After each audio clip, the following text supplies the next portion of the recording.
वर्ष 1540 उत्तर भारत के क्षितिज पर मुगलों के बादल मंडरा रहे थे, लेकिन मेवाड़ की दीवारें अपनी स्वतंत्रता की शपथ पर अडिग थी।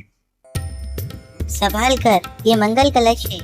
अगर इसे कुछ हो गया तो रानी सा हमें छोड़ेगी नहीं। हुक्म।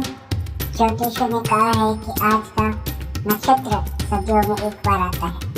आज जो भी जन्म लेगा वह काल का रुख मोड़ देगा। मेवाड़ को पुत्र नहीं, एक रक्षक चाहिए जो इस मुट्ठी की आन के लिए सर्वस्व न्यौछावर कर दे। रावत जी, आज मुझे ऐसा आभास हो रहा है जैसे बप्पा रावल स्वयं आशीर्वाद